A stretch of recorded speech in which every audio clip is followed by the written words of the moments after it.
Greetings! Welcome to this phenomenal day.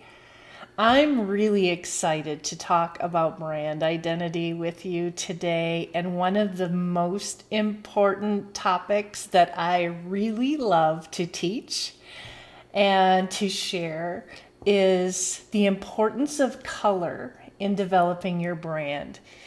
And the reason this is really exciting to me is because it allows us to take a look at consumer behavior and psychology and wrap those into how we as consumers respond to colors based on our own preferences, as well as the beliefs in society that has led us to make certain impressions regarding brands in terms of color.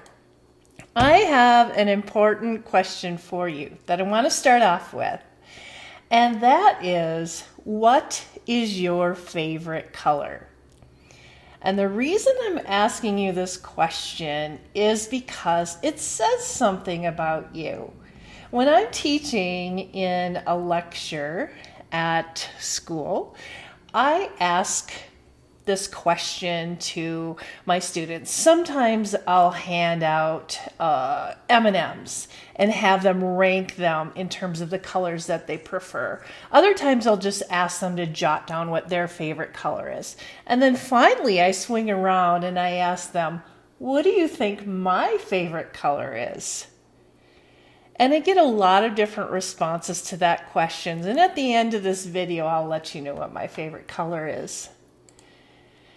So why is this important? Why is color so important when you're developing your brand identity? The reason is that color shapes our personality, and it says something about us as people.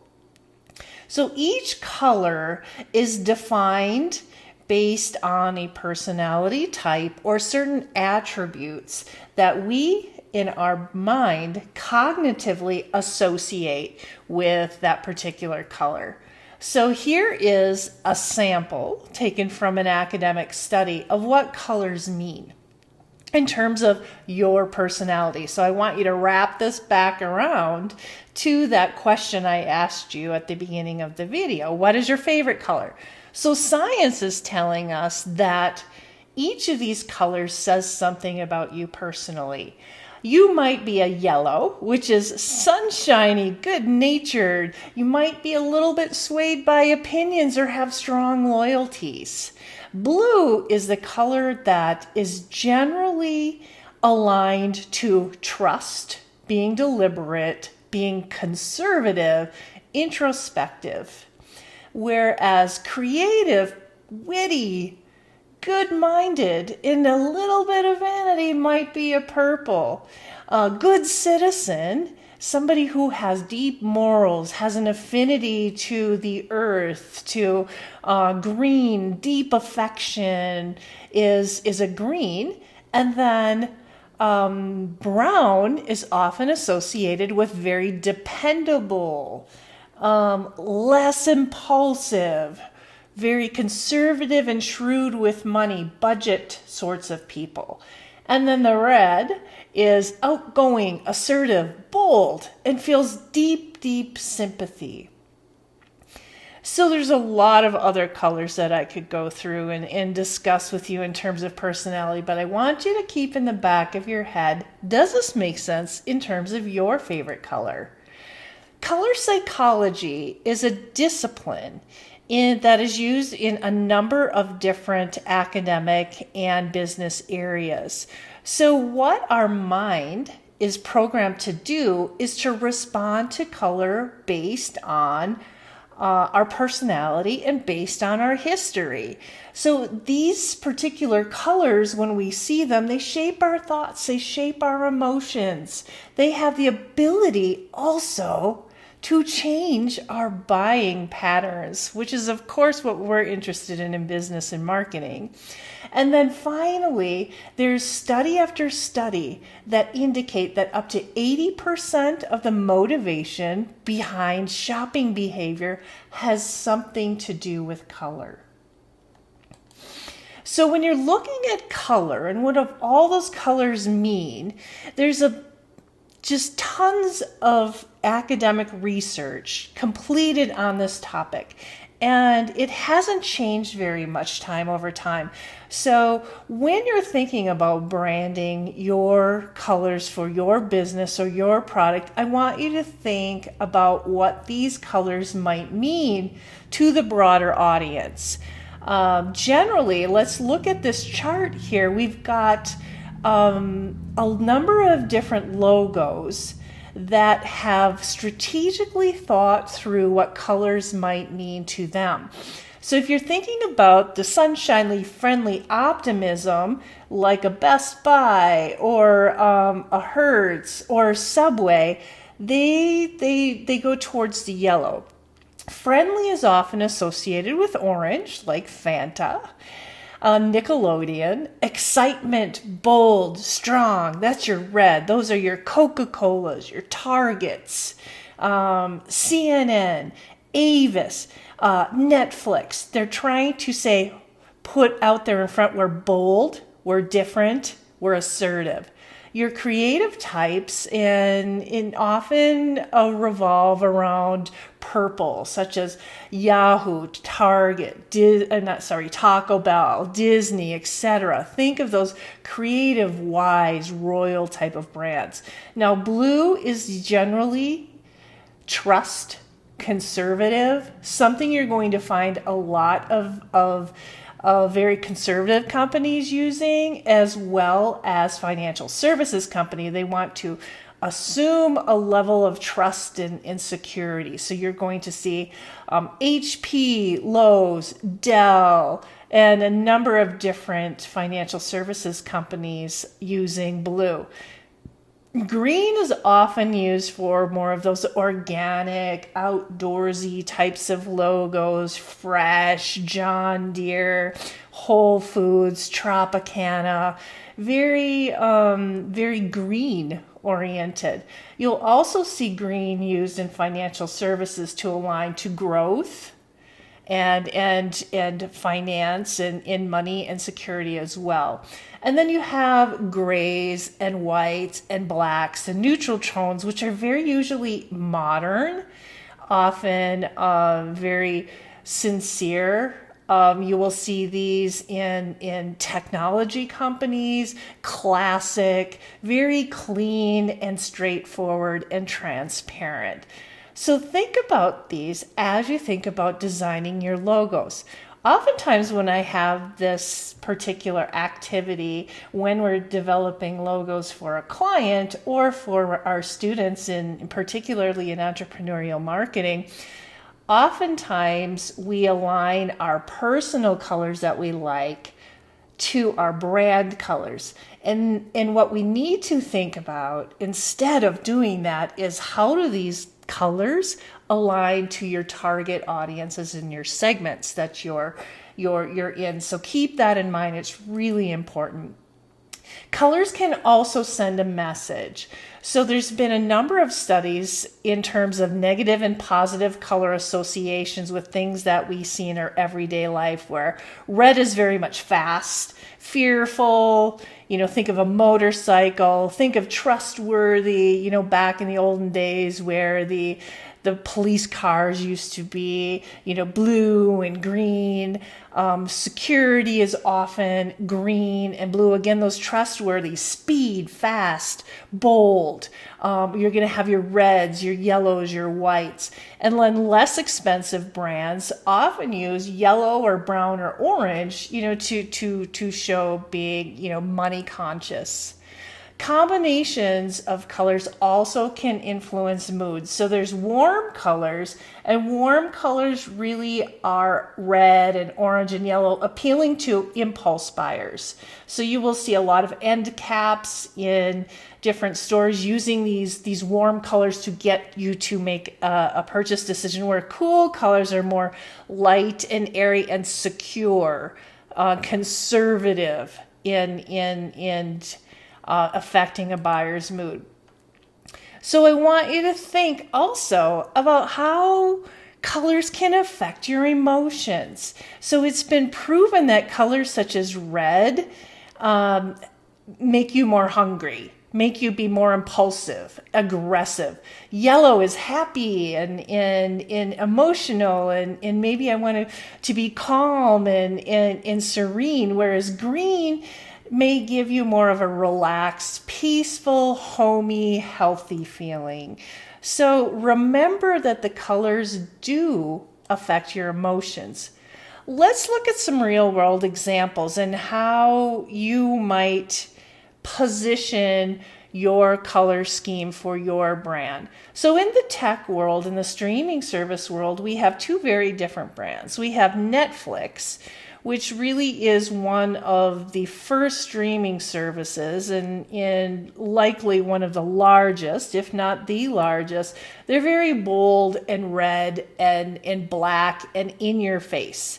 Aggressive, assertive, we're the one. Whereas Hulu, similar service, they have a lot of their own programming.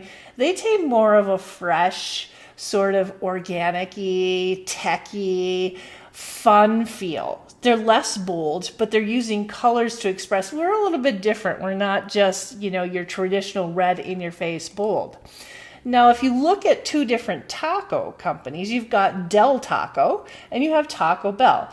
Now, Del Taco uses the traditional Mexican, Hispanic, Latino color scheme, which is very beautiful, vibrant, red, green, orange, yellow, very, very fun colors, whereas Taco Bell is more of a creative, less traditional type of color scheme where they're more of the creative, royal, sort of purplish colors.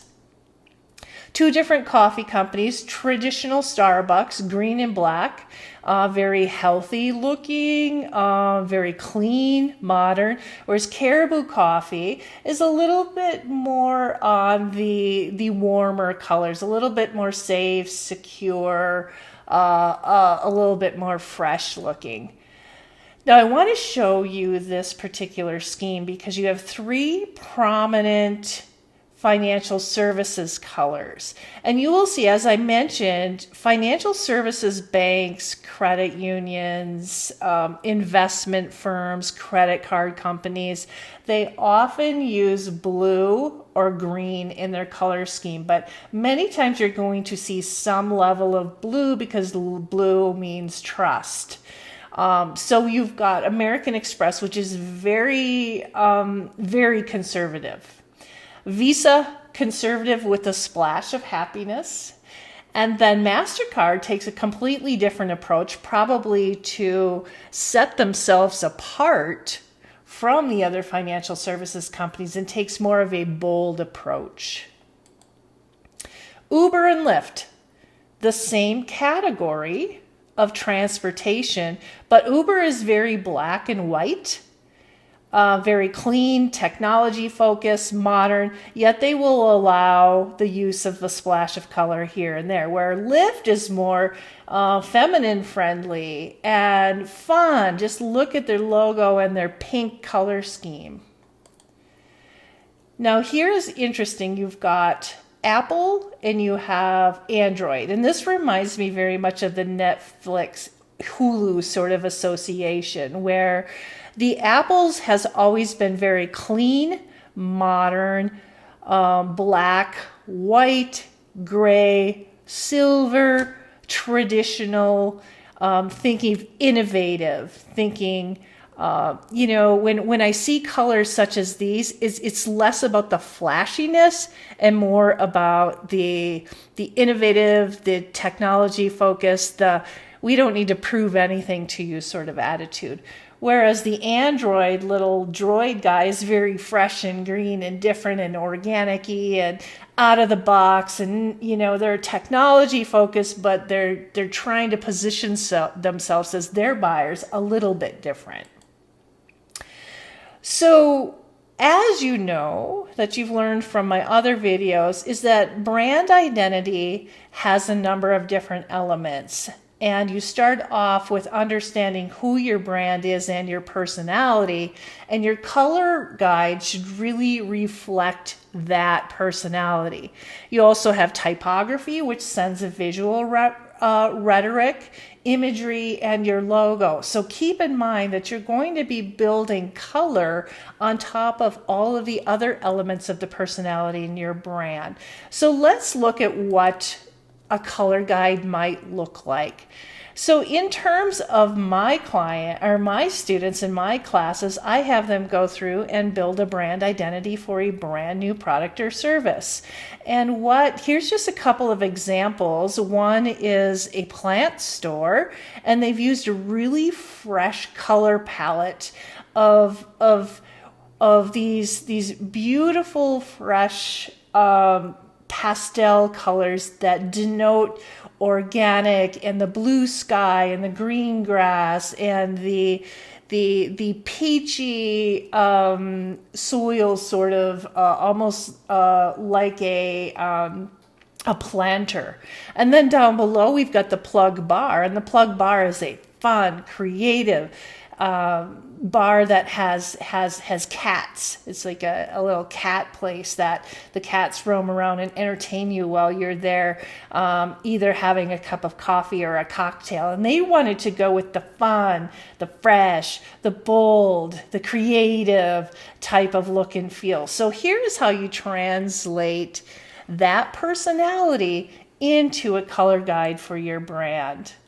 Now, the last thing that I want to share with you is that one of the best tools I've found in working with color is the Google Color tool. The reason why I love Google is it's designed for the website, where I think is probably one of the most important things that you need to do to determine your color palette. You can go into Material.io tools. I have a URL here, or you can just Google Color tool, and then this will come up. And this is a great tool for you. It's super easy to use. It has a color palette, and what it will allow you to do is to select a primary color, and it will automatically, and you can select a secondary color. It will give you some matching colors that go into that palette. It will also show you what it looks like on the web.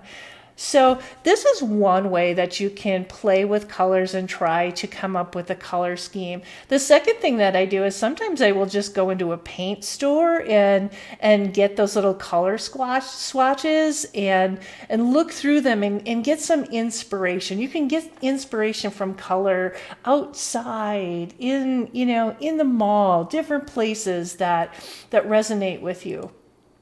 So in Canvas, I have a number of different tools and inspirations for you to start thinking about your color palette. Such an important component to building a brand identity, because remember, the color says something about your personality and the personality of your brand. So it's really important for you to remember that we're building a brand based on our target audiences and our personality versus what we personally like as a color. So to go back to what is your favorite color, I want you to think about if your favorite color has a line to the colors we talked about in this session. We didn't talk about all of them, so I will tell you that my favorite color is pink and purple, because I'm a little bit on the girly girl side, even though you might not know that. Whenever I teach at the university, I'm always wearing black because I want to not express any sort of opinion one way or the other. I want to show you the full, let you make your own determinations about who I am and about what color you might think my personality might be. So have fun with this. Enjoy building a color identity for your brand. And if you have any questions or comments, please feel free to reach out. Take care, everyone.